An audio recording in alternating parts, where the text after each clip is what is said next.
Now this is buffer time. Respect. What is buffer time? Is what buffer time? Well, hello, buffer timers, but that was not the correct intro that I wanted to play.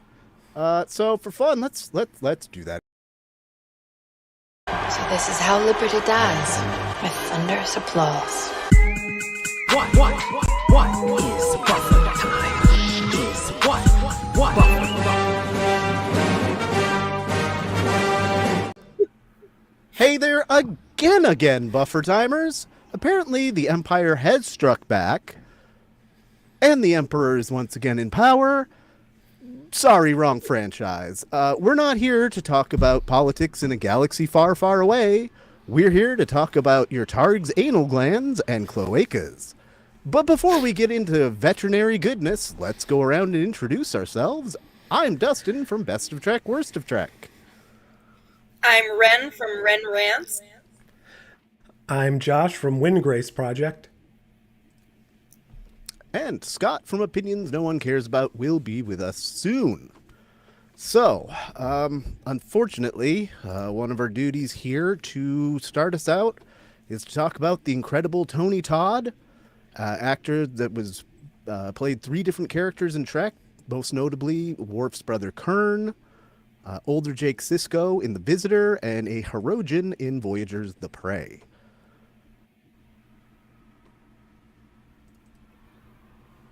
Wrong Klingon.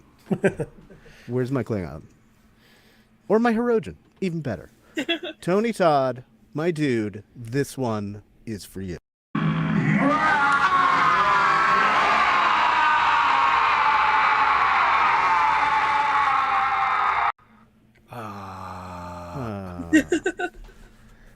Would anybody like to share their favorite moment from a Tony Todd episode? I mean, just The Visitor as a whole was quite powerful, especially for him taking over for a character we already knew, and carrying a show with him being the only real connection, not being the actor we're normally accustomed to. I thought that was a great way to come in and just make everyone cry. He was a great older Jake Sisko, for sure.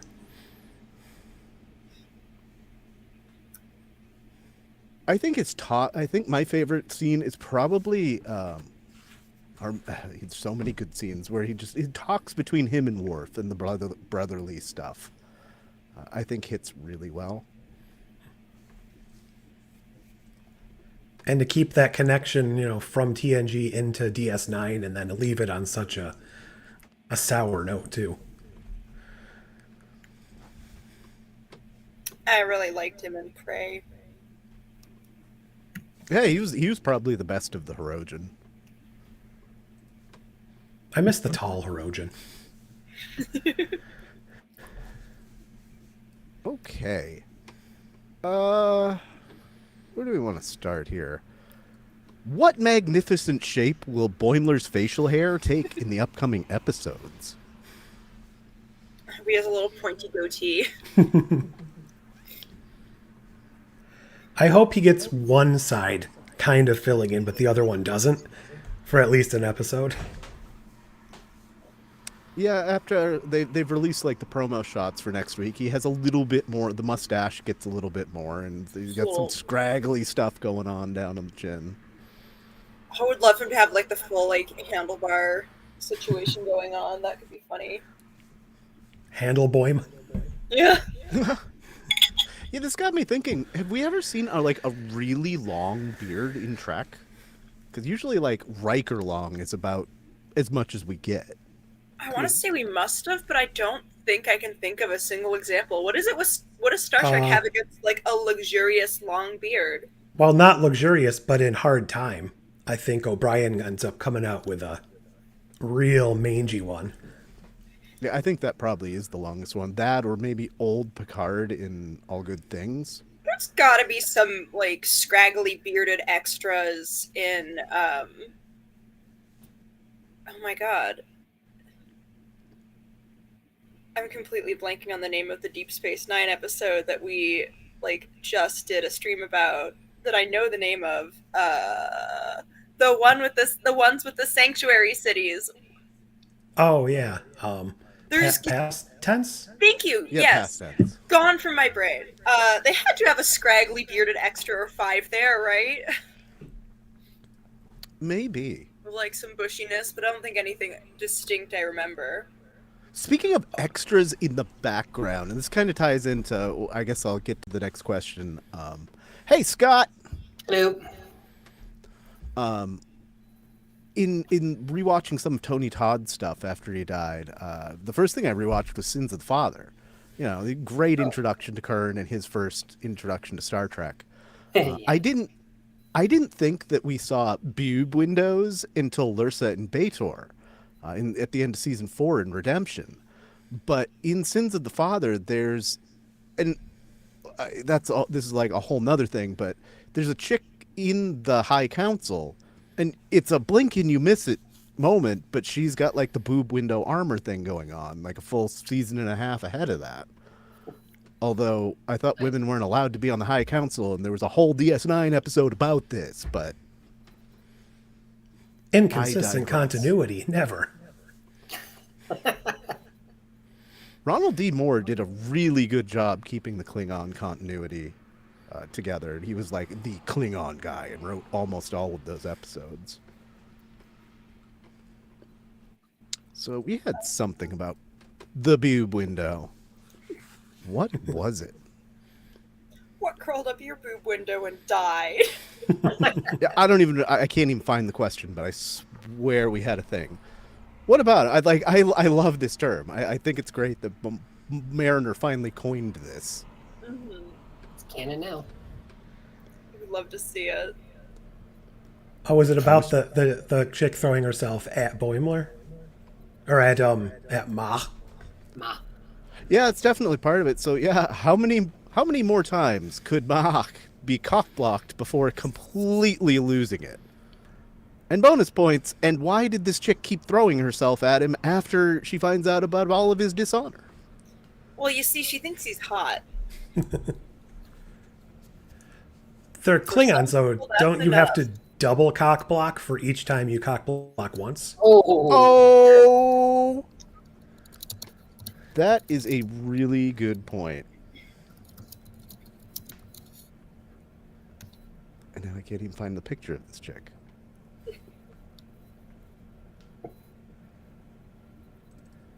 Played by Mary Chieffo. Awesome to see her come back. Just gonna be her thing. She's gonna be Klingons now. Might as well. It seems impractical as armor goes. That's kind of a weak spot. Maybe Yes, it's like There's the this vulnerable part of my chest with a little window for you to stab I guess- right here. Think about it this way, though. Like, it's a distraction to, potentially, to others in combat with you. What to stab, but boobs. I wish Vanessa had been here. She'd put a bunch of these questions up. And she had a whole thing about, like, the boob window getting some blinds and, like, curtains. And, that could be a fun concept. It'd be Close like little those shutters. stupid cravascots that we got in past tense. Ooh, imagine when you have programmable matter, you could just like the nanotech helmets in Marvel, just open it up and close it. That could be a thing. Yeah. All right. All right.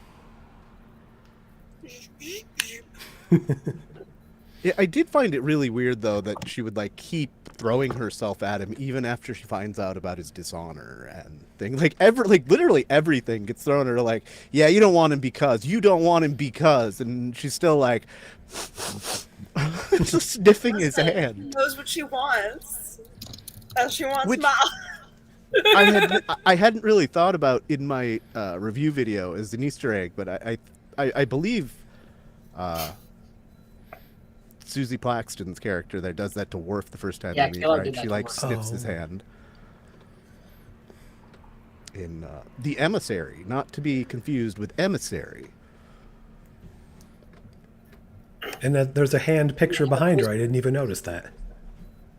Which is like a whole other thing. That goes back to the Klingon acid punk albums from We'll Always Have Tom Paris. We'd already seen that. And I had found like there's 2 of the like 6 you see as a background poster in the bar have translations. Right on. Something like Oh, sick! I love that. Through the Tunnels, or I can't remember what the other one is, but yeah, I spent a lot of time on the Klingon online dictionary after this one to try and understand some of the things going on in the background. That's fun. I usually do that for Futurama, but I didn't actually think to do that for the Klingon language in this episode. Hey, like sweet bands with their hardcore concertina players. I think this question kind of only applies to the first challenge, but why didn't Mach's brother, Malor, win the contest since he basically did everything? At least in that first one, yeah, he did. Yeah, because he also helped them wrangle the Targ. He was Yep. like, grab the legs, and they're like, okay, and then they grabbed the legs and they wrangled it. He saved the whole day. Mm-hmm. I guess probably because he's the younger brother, so it's just a societal thing. Like the older brothers and still gets the credit. That could have made for an I interesting guess- twist. Oh, go ahead. I was gonna say, I guess technically it's his challenge, so I guess it makes sense, but still. Yeah, Stolen they power. Right. They did have to do it together, like what's his name said, but that would have made for an interesting twist at the end. Like, well, actually, Malor was the one who did all this stuff. He should be a captain. He's gonna be out there in space putting tusks on a bird of prey. I love how they've upgraded the Targ design while still keeping it consistent with the little piggo we saw in TNG. My favorite thing in Star Trek is when they try to make an alien animal and they do not have the budget, so they just get a regular animal and put like a tiny bit of fur on it and maybe like a couple spikes here and there. They're like, yes, this is an alien. I just saw a meme today about Star Trek not afraid to glue things to babies' heads since just the little spikes in the Borg implant and stuff. Mm-hmm. Oh, fun fact, Little you newborn can't. Diane Wildman. The laws keep you from actually like gluing prosthetics to kids. So when they put stuff on kids, they use KY jelly. And it holds it there just long enough to get the shot you need. Wow. Okay. The more you know. Yeah, I'd watch. It's somewhere in like a Star Trek like behind the scenes thing. One of the makeup people tells you about that. So on the same line as the farm, is it a completely missed opportunity to not have Boimler bring up something about his like farming backstory? Yes. Absolutely. Also, they could have like referenced the mission with the milk at the start of the first season again as well, because that had a little farming element too. Could have Oh, been some fun. Yeah, callbacks you'll to him, spoil like, the milk. I thought you meant the space whale milker from last episode. Oh God, yeah. There's a lot of milking going on. milking everywhere, and not a drop to drink. It's a good merch idea. There's a lot of milking going on. Oh my god! You buy bottles of different Trek milks. Get some Farg milk. Mm. Oh, Oh, that sounds like a commercial for my Federation News Minute. There you go. Targ milk. Gormagander milk. Hard milks. Raw Gormagander milk. I am. They should like do a bit like every week. I introduce a different brand of milk. Okay. I like the way you guys think. You can put missing Star Trek characters on the back of the cartons. The ones who are never seen or heard from again. In fact, on There the would literally topic be one for Kern. of Boimler, like I really, it's more than just a missed opportunity to not just have him say something. And we're gonna get into how bad this B plot is here in a little bit, but Yeah, there was room. they could have just thrown that out and did a whole thing where like Boimler goes back to his farm and he has like some kind of, discovery and moving his character forward and make it something similar that kind of ties in with what Mach and his brother are going through and stuff. Yeah, It's like just- Boimler it's Farms so has much of a finally missed decided to opportunity. give up the raisin thing and go into actually go into wine. to rival Chateau Picard. And Mog's, he's got expertise in making blood wine, which is apparently made from worms, dog worms. That's cool. Yeah, I find that very interesting and also fucking gross.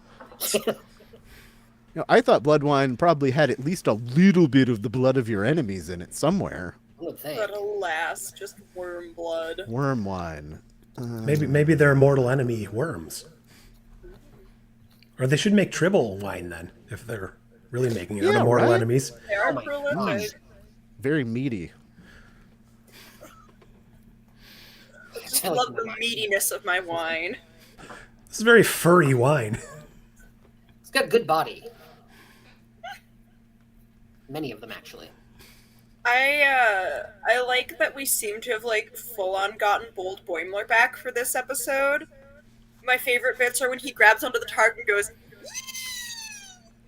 and also when he just like straight up volunteers to be the sacrifice. Like, what? Yeah, it's a little different than Bold Boimler, though. Bold Boimler was like testing something out and testing the waters and trying new things. This Boimler is this is confident Boimler, and his strength clearly comes from his beard. It's already Or emanating. he from the thinks it mustache, does. slowly shaping him. I wonder if it goes back to that pad, though. Maybe he read that his duplicate went to Kronos and did all this stuff and was fine. There are multiple paragraphs in the article about him where they discuss his beard care. That's a good thought. I had this feeling that something before the end of, probably in like the next to last episode, will make him want to shave it, though. He's going to get this full big thing going, and then something will cause him to be like, no, I never really needed it. That's not me. That's other Boimler. Definitely after seeing next week's preview shots, like, no, he's got like a 70s porn stash going on, and it does not do it for me. Well, he's already there. It's terrible, but I love it. I do like how they're just putting so much effort into it, to the point where they removed it from all the marketing material. Oh, that's a good point. Oh, really?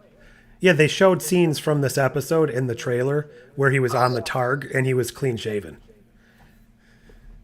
Yeah, somebody had mentioned that I saw somewhere, and I hadn't thought about it, that like, yeah, we saw like stuff from this season, but Boimler didn't have the hair. It's like, oh yeah. Though I guess that also explains why they used so much stuff from the first episode, but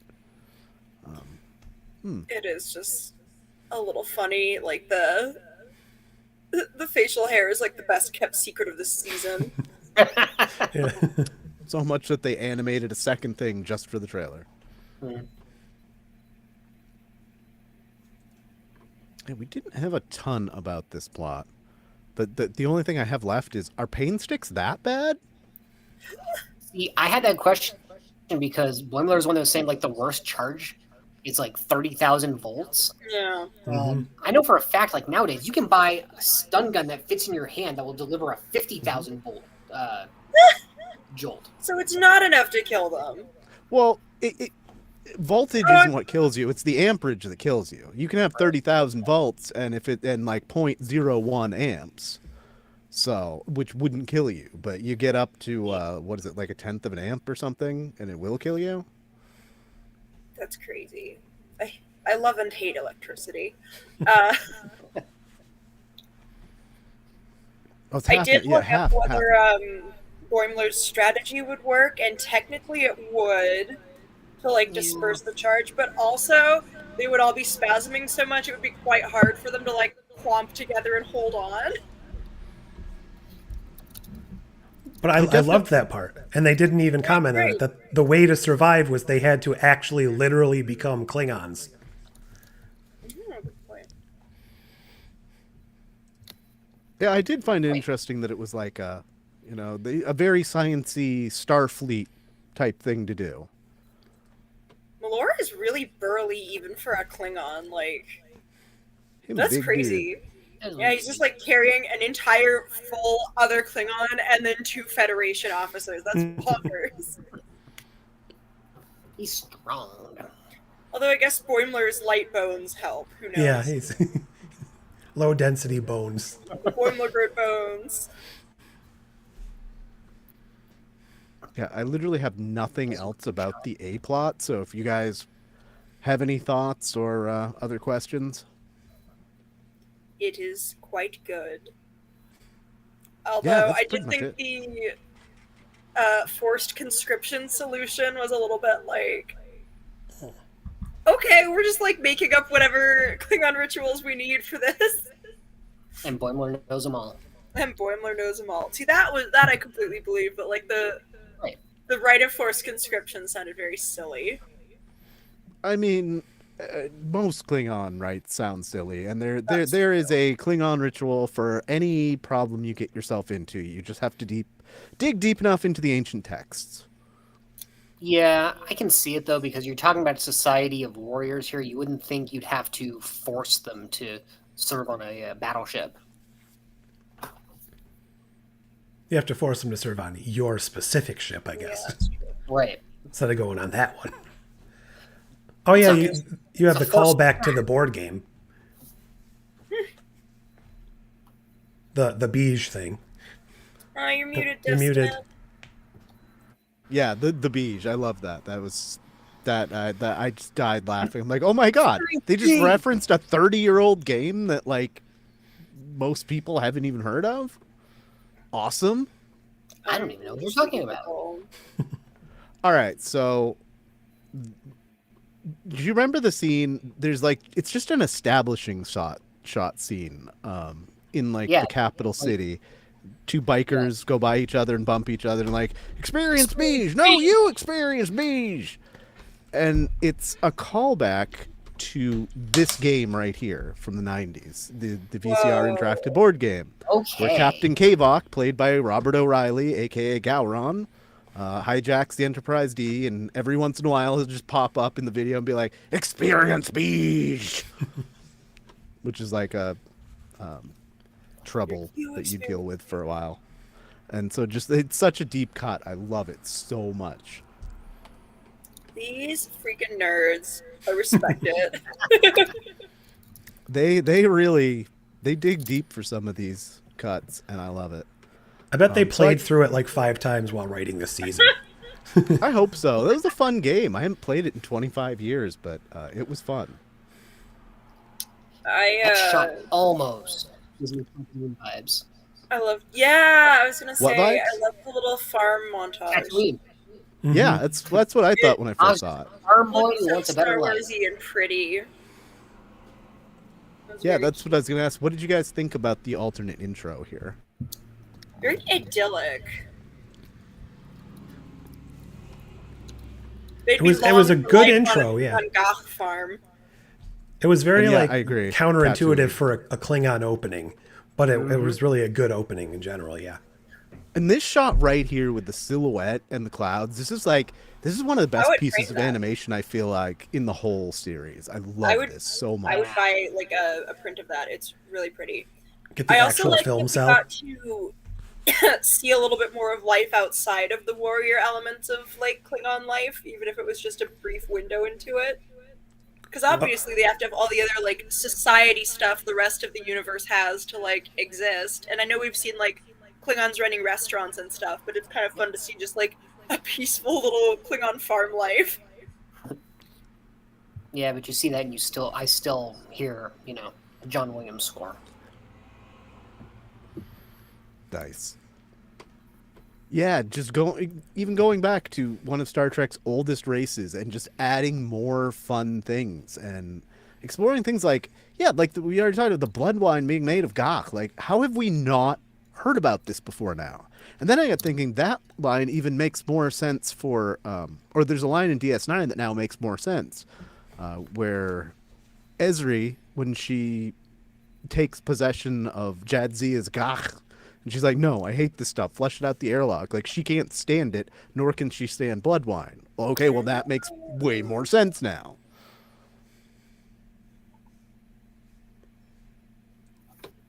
Okay. That is a great point. Mm-hmm.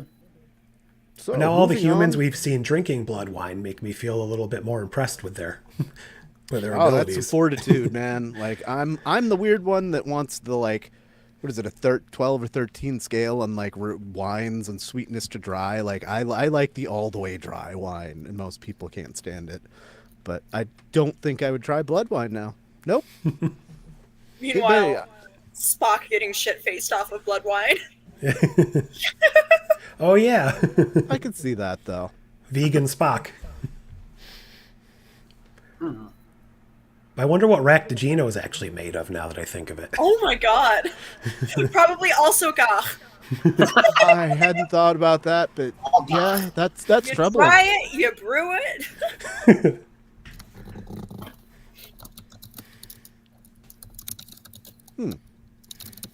Okay, so let's go from what's probably this season's best plot, and one of Lower Deck's best plots in general, I think, to what's probably for me the worst B plot in all of Lower Decks and one of Star Trek's worst B plots ever: the bird people from Cloaca.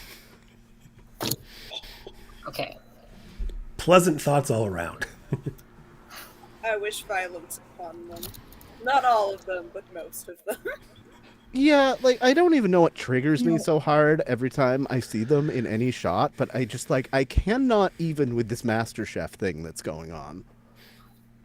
Also, just I don't know, something about the whole they lost their taste buds. We fed them replicated shit to prove our point. Like that felt very juvenile and kind of unfunny. I don't know. It was weird. You could have just stopped at something about the whole. Period. Yep. This episode's all about bird holes and targanal glands. Let's That's go. exactly my point, though, the question that I had. What is with the naming of these bird-like species? Yeah, that's what I was The just gonna. Cloacans and the bring up. Areolans. Yeah. I mean, Cloacans at least make sense, even though it's terrible. Maybe they thought it was obscure enough to kind of be an Easter egg and slip by. I think it's got to be intentional at this point. If it's where it's Well, been done at least twice. What is the race from TAS? I was trying to remember that In the that whole one time. episode where they go on that mission with the bird dude. Yeah. Oh, I can't remember. Yeah. It's the same bird dude that Eric's, or the bird guy from Prodigy is supposed to be. Oh, yeah. I haven't seen Never season 2. I assume that's season 2. Well, he was shown in season 1. He was Chakotay's first officer. Oh yeah, you're right. Aurelians. Is there Okay. Aurelians, Aurelian, something like that. Aurelians and That's not Areolans. Okay. terrible. All right. Aurelians and Areolans. It's just Should the we Cloacans that are the assume problem. they're like sister planets or something? Pardon me. Ho! Probably.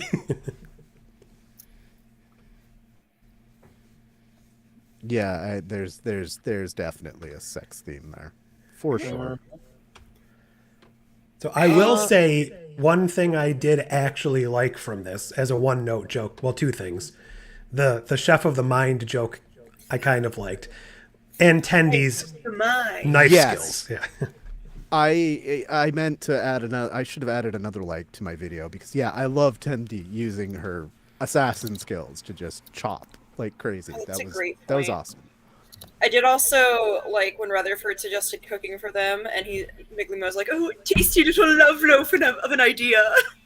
It's just, the Miglimo lines are so good. They almost redeem this horrible nothing subplot for me. They don't, but almost. I've never liked. I mean, I like Miggly Moo, but I have never liked the food puns. But at least now they make sense. Like the joke has come full circle at least. Like, oh, okay, so it's not just him; it's his whole race that's got this food metaphor thing going on. All right, Yeah. sure. I I mean, I've had a thing against Migilumu since mining the minds and minds. When we find out he's Tendy's mentor. Mhm. So this one, I mean, it is at least nice to know he is not the most insufferable Cloacan out there. But the two of them take being insufferable to a freaking new level. It's like art for them. That woman performatively fainted. That was good though. Mm. That did make me laugh. Have we Guards, seen storm me out of here. Have we seen a more pretentious character or set of characters in Trek before? I feel like the closest in terms of like finicky and horrible was the Kashi and Voyager. It was like that one guy who came from the race that could only eat like bland food and everything. okay, Yeah. And then he It was just, almost like took on the Liaisons from human TNG. bender. Yes. Although my favorite thing is at the end when like his like superior, he like meets the superior and the guy's like, "Oh, did you indulge in any of their things?" He's like, "No," and they're like, "Oh, that's a shame. This was about cultural exchange." And the dude's still hungover when he's like lying to him. Yeah. Yes. That, and from Liaisons in TNG, which is a very similar plot. They just, at least in the Voyager episode, like the A plot was like okay, and that B plot just really detracted. But yeah, in Liaisons is like the same freaking kind of people, but it was the whole plot, and there was no B plot. Yeah, that is But- unbearable. Which then begs another question we had. What do you think the worst B plot in all of Trek is? For me personally, if you even consider this a B plot, it's the whole Troy Lloyd Braun thing from The Price. I know his name's not Lloyd Braun. That's who he played in Seinfeld. Yeah. I hate that guy.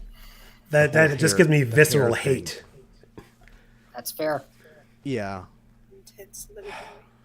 Yeah, I guess that might win worst for me. I was thinking originally the DS9 B plot where O'Brien can't put his baby down the whole episode, and then by the end he needs like surgery, and it's just, it goes nowhere and it's not very funny. I forgot about that till you mentioned it. But I think Devanani Rao there from The Price is just insufferable.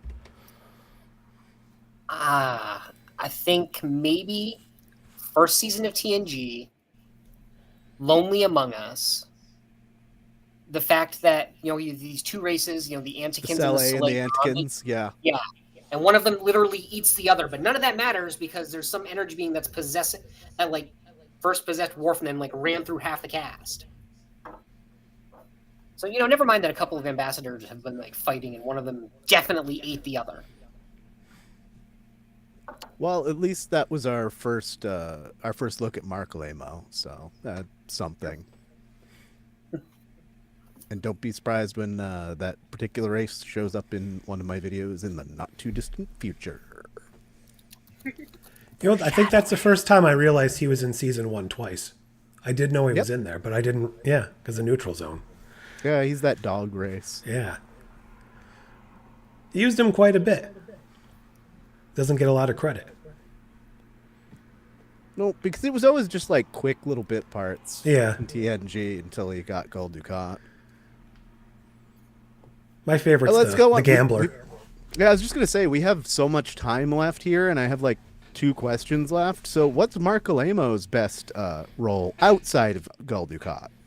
Unfair. I just said I like him as the Gambler, the French Cajun with you. Gambler. Or Yeah. maybe the cop in not Pale Moonlight, what is it? Far Beyond the Stars. Yeah. Yeah. Yeah. Oh, that's a good one. Yeah.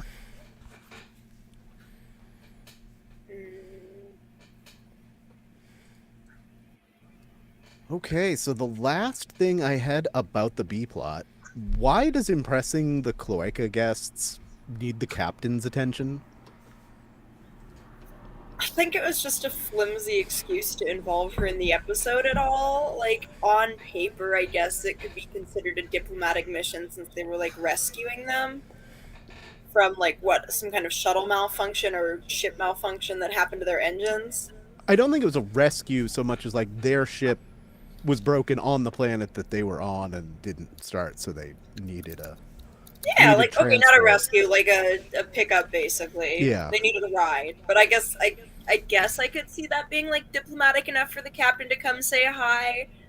I did enjoy them dunking on the like hotel conference room era of Trek aesthetic. I did think that was funny. Like the carpets. I didn't and see the it like that. crimson You were lighting. right. Oh yeah. Yeah. I mean, it definitely does feel like, if anything, that would have been dumped on the first officer or something. Who we didn't see. That reminds me, Jesus, have we seen Ransom outside of that one plot this season? We're on episode 4, and I think that's the only time we've seen him. Is Well, we saw alternate briefly in the mirror universe. Yeah, thing, you're right. You're right. But it wasn't like a main plot or anything. Yeah, just glimpses of Ransom so far. I mean, Yeah, he you was should have all been over- here in a little dress uniform.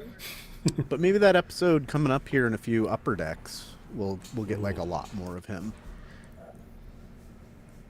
Yes, Maybe he should have been in his dress uniform, but no sleeves. The scant. Sleepless scant. All right, I literally have no other questions. So if you guys have anything else about the B plot, the A plot, any plot,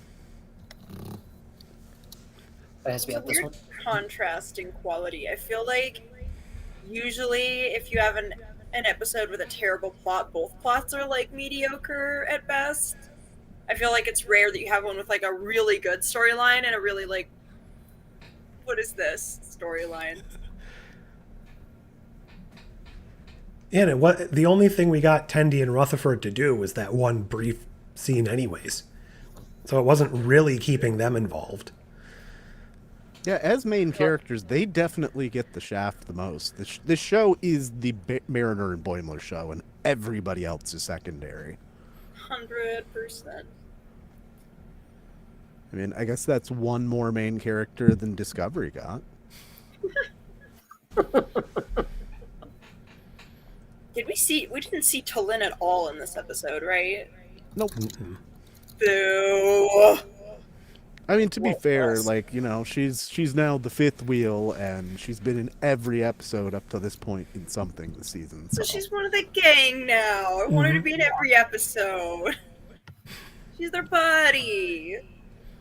All right. Yeah, how would she have inserted herself into this particular episode? Where could you see like the joke, even if it was one Snarky scene? commentary in response to the birds that would have been much funnier than the captain's responses. I think you're right. And even if you just included her as one of the people helping cook for a comment or two. Oh, imagine if she was like a hopelessly bad cook. I think that would be funny. Like if she just like has no idea what she's doing and Teddy Okay. has to like show her. It just turns out Tara was like, I do not understand. I added all of the ingredients in the correct proportions. Yeah, I guess she could have been the one to like figure out that their sense of taste was gone. That would probably make the most sense from like a science Yeah, point that of view. was very silly. I was surprised they didn't figure out a way to scan them. All right, so outside of the main two plots, the end revealed what we pretty much already knew, that the quantum fissures are not random. Something or someone is behind them. Who do you think is behind the nefariousness? It's Nick Locarno again! Obviously. Clawing his way back out. Gotta climb that black mountain. Maybe Even it's with Peanut a bomb with a paywall strapped to your back. Maybe it's Peanut Hamper. Oh. I mean, maybe, but I'd like to think if it was going to be something along those lines, it would either be Agamus or one of the evil robots from Daystrom. well, like I'm I going to said, go ahead and say Groppler Zorn. I mean that is always a great option as an answer for literally anything in Star Trek, because I mean, gosh knows we all love Groppler Zorn. that is Have true. you grappled your Zorn today? Thrice. Maybe it's Khan again.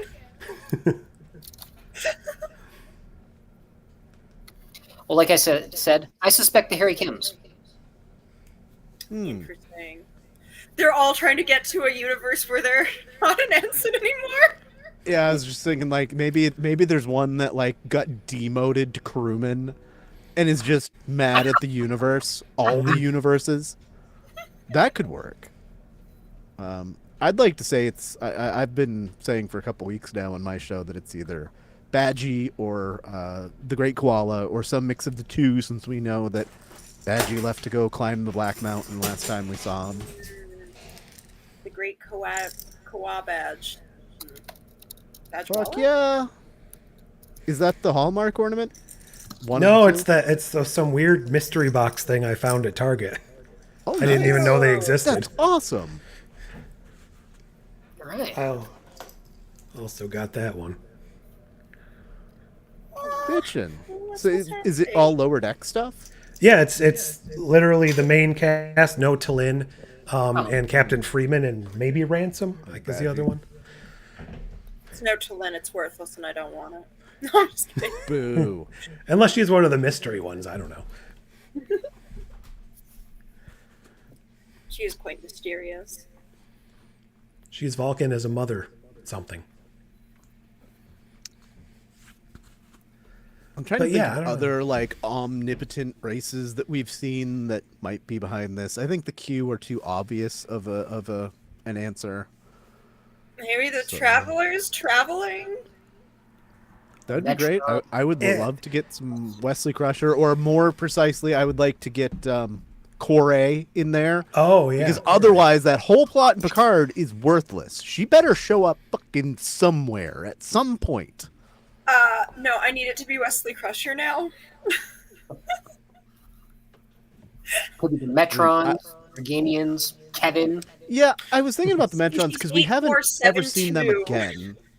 Oh, that's a good one. Yeah. That's a good idea. Fluidic space is no longer enough. I'd like to say the Metrons, but they seem pretty benevolent. I don't think what little we know about them, I don't think they would just like mess with the universes for the sake of doing it. Maybe it's the Borg. Oh, that's a I good mean, point. We haven't seen them in quite a while. No, but I mean, in theory, they're like pretty much out of commission after Endgame. Picard season 3 wasn't super solid on that. Like, are they all basically dead or clinging to life, or is it just some of them that are like that and there's still the collective? I don't know. They're just going to scrape by for like 20 years until the changelings come along. Could be. Yeah, I don't I'd know. It could be alternate universe version of something we know, just coming into our universe. So it could be someone that's normally good from another universe who's evil or something. Maybe it's an evil Boimler. Oh yeah, like William Boimler, we still need to catch back up with him. It's been 2 full seasons. Like, what the hell? He's got to be an admiral by now. Section 31 doesn't have admirals. Well, boo. They're admirals. They're Right? all admirals. I don't know. I would hope it'd be something grand enough to send the show out on, but if they already had it planned ahead of time, I don't know if it might just be another weird cameo.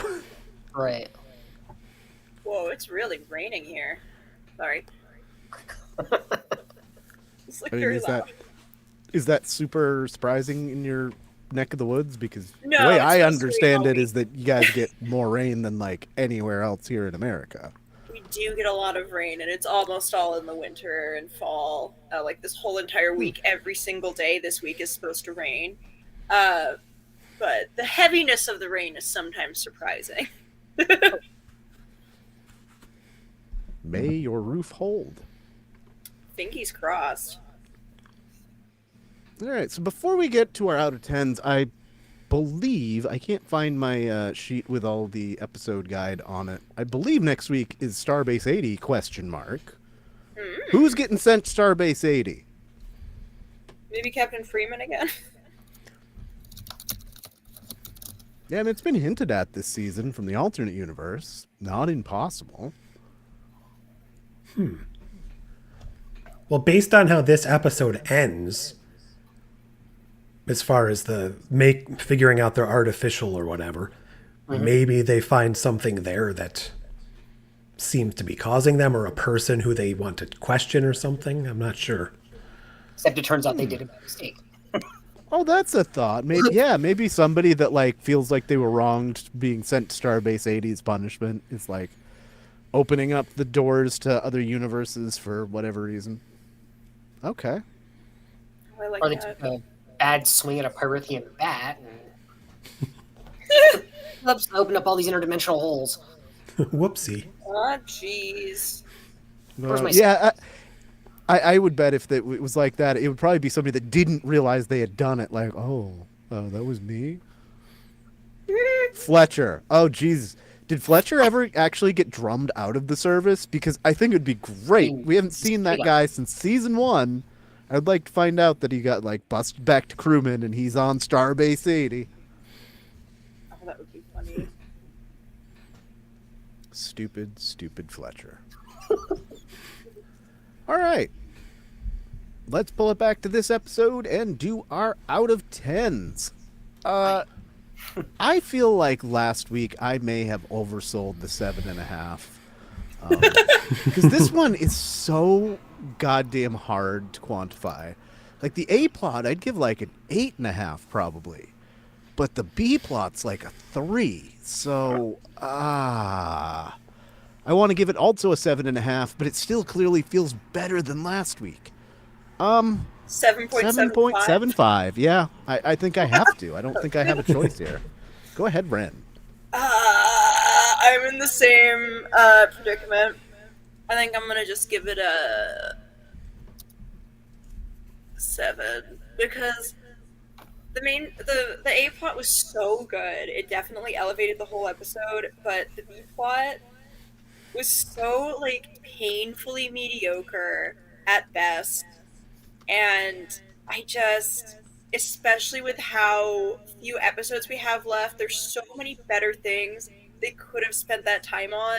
Like the Miglimo plot lifts right out. He's not really a big character, and if you're gonna give him an episode at this point, like make it good. Like it's very disappointing, and I think it drags the entire episode down and takes up way too much time in it, despite feeling totally underdeveloped. So yeah, 7. If it was all A plot, I'd be like a 9. Go, Scott. I can't really go higher than a 6.